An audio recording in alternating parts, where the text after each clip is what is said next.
Assalamualaikum warahmatullahi wabarakatuh. Alhamdulillah dipertemukan lagi di sharing bareng Hilda.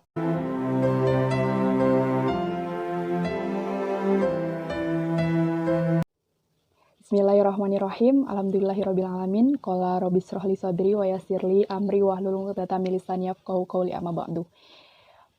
Marilah kita ucapkan puji syukur kehadirat Allah Subhanahu wa taala karena telah melimpahkan rahmat, taufik serta hidayahnya kepada kita semua, serta memberikan nikmat sehat, nikmat iman dan Islam, serta nikmat-nikmat lainnya yang tidak terkira.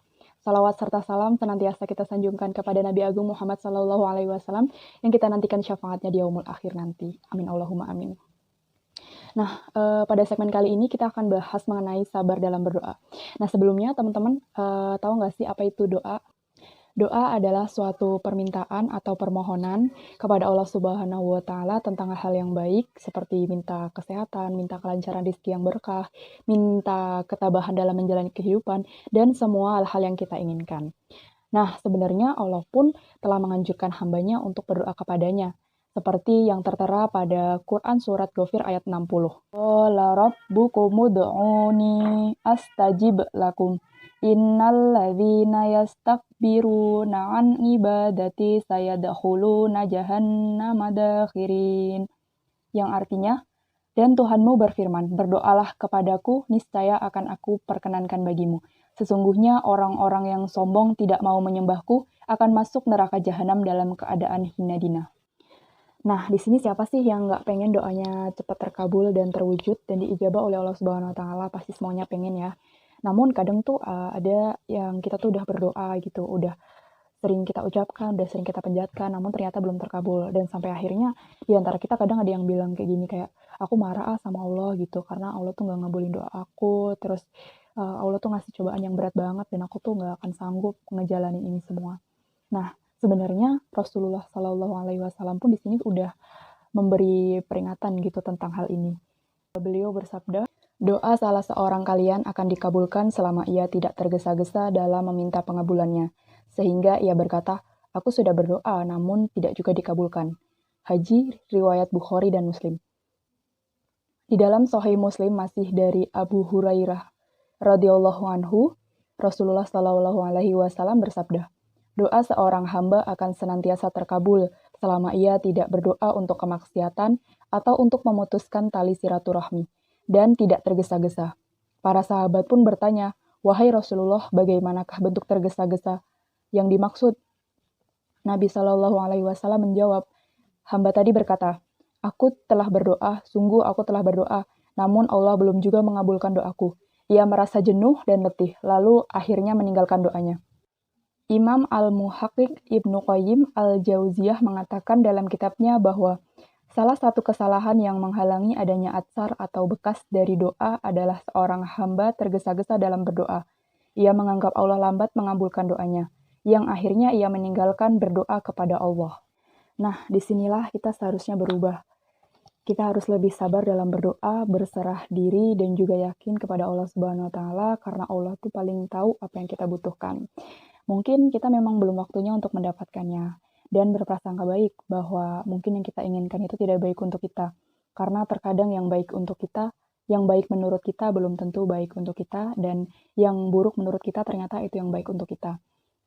Jadi tetap berprasangka baik ya kepada Allah Subhanahu wa Ta'ala, karena Allah paling tahu kapan harus mengabulkan doa hambanya. Nah, berikut saya akan menceritakan bagaimana kisah Nabi Ibrahim alaihissalam yang doanya dikabulkan setelah 3000 tahun lamanya. Alkisah suatu hari Nabi Ibrahim alaihissalam mengajak putranya Ismail untuk memperbaiki tiang-tiang Ka'bah yang sudah rusak. Dan setelah memperbaikinya, Nabi Ibrahim alaihissalam berdoa, ya Allah, utuslah di antara anak keturunan kami seorang Rasul yang akan membacakan ayat-ayat-Mu, mengajarkan kitab dan hikmah, dan menyucikan umatnya. Dan beliau berdoa dengan sangat khusyuk, dengan bercucuran air mata. Lama sekali beliau memanjatkan doanya agar ada anak dari keturunan Ismail yang nantinya menjadi Nabi Rasulullah. Seiring berjalannya waktu, anak keturunan Ismail pun sudah tumbuh berkembang, namun belum ada tanda-tanda kenabian datang. Suatu hari lahirlah seorang bayi bernama Muhammad bin Abdillah. anak dari keturunan Ismail, yang pada usia 40 tahun beliau diangkat menjadi nabi dan menjadi nabi yang pamungkas atau nabi yang terakhir. Nah, ada salah satu seorang hamba yang bertanya, "Ya Nabi, kenapa kenabian turun kepadanya?" Nabi Shallallahu Alaihi Wasallam menjawab, "Ini karena doa Nabi Ibrahim, kabar gembira yang dibawa Nabi Isa, dan mimpi indah Ibunda Aminah yang menyaksikan cahaya keluar dari tubuhnya hingga cahaya itu menyinari jagat raya." Melalui kisah ini, manusia diajarkan untuk bersabar dalam berdoa. Dan kita tidak pernah tahu doa kita tuh kapan dikabulkan. Mungkin 1 bulan, mungkin 1 tahun, 2 tahun, atau berpuluh-puluh tahun, bahkan ratusan tahun, atau bahkan ribuan tahun seperti Nabi Ibrahim alaihi salam. Nah, yang harus kita ingat adalah sabar dalam berdoa, yaitu kita harus berikhtiar dan yakin sepenuhnya bahwa Allah akan mengabulkan doa kita dan berhusnuzon kepada Allah Subhanahu wa Ta'ala. Karena apa? Karena ketika seorang hamba berdoa, "Ya Allah, semoga..." Nah, di situ Allah sudah tahu kapan Allah harus mengabulkan doanya. Nah, Allah hanya menguji kira-kira apakah hambanya ini tetap bersabar dalam doanya atau tidak sampai waktu doa itu dikabulkan. Nah, oleh karena itu, saya berpesan jangan pernah lelah untuk berdoa. Walaupun kita sudah hafal di luar kepala tentang doa-doa kita, namun jangan lelah untuk dipanjatkan terus, untuk diucapkan berkali-kali sampai doa itu dikabulkan oleh Allah Subhanahu wa Ta'ala. Karena Allah itu Maha mendengar dan Maha mengabulkan. Sekian sharing bareng Hilda kali ini. Apabila ada salah-salah kata, mohon dimaafkan. Wassalamualaikum warahmatullahi wabarakatuh.